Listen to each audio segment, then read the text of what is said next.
Debbie Lynn. Welcome to my kitchen. Today we're going to be making my gluten-free oatmeal cookies with chocolate chips and pecans and a little bit of sea salt on top.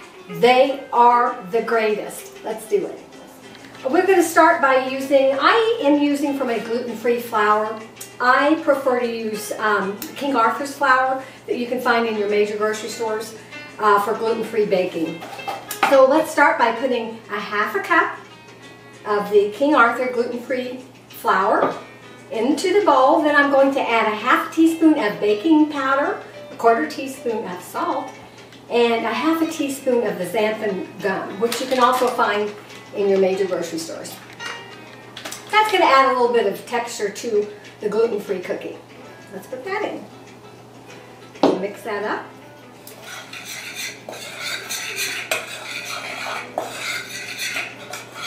Can you beat an oatmeal cookie with a cup of Java? Okay, I've lightly mixed that up. Okay, now I'm going to put together my wet ingredients. I placed in my bowl 1 stick of room temperature unsalted butter, 3/4 of a cup of brown sugar,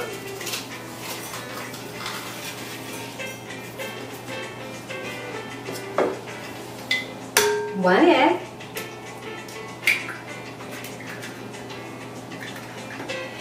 and a half a teaspoon of vanilla and a half a teaspoon of natural orange flavor.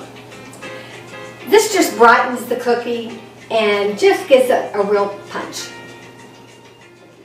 So I'm going to go ahead and cream this and I'll be right back. Let's combine our dry ingredients with our wet ingredients.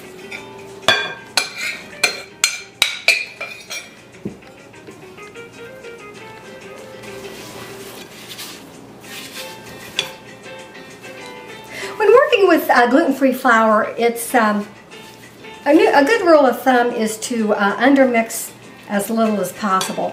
Now I'm going to be adding a cup and a half of gluten-free oats. Now I'm going to be adding a heaping third cup of chocolate chips. I've selected the Ghirardelli bittersweet chocolate. This is really up to you. Some people prefer milk chocolate, some people prefer semi-sweet or the dark, but I think this bittersweet is just perfect.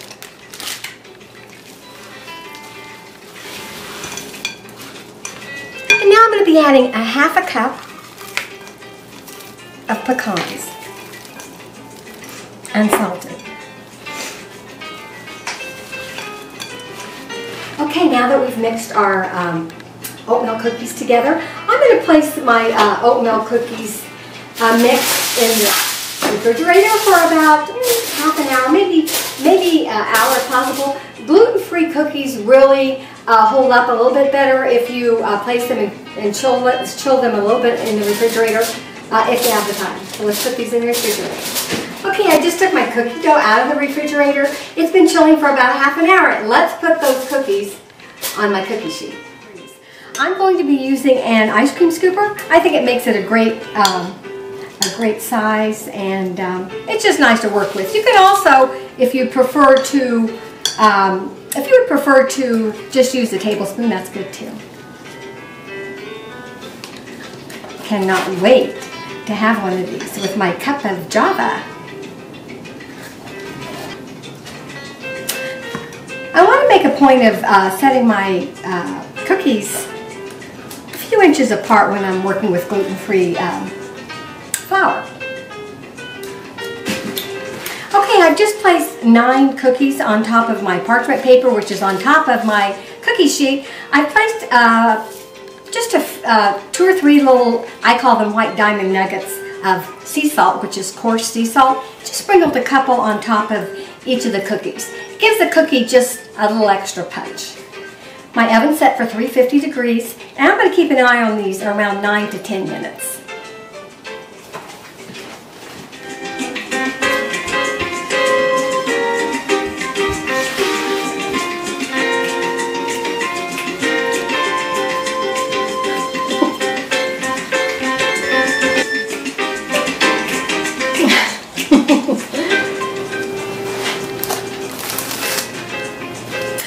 just took my oatmeal chocolate chip cookies out of the oven. They were in the oven at 350 for around 10 to 11 minutes. Perfect. Let's let them rest for about 5 minutes.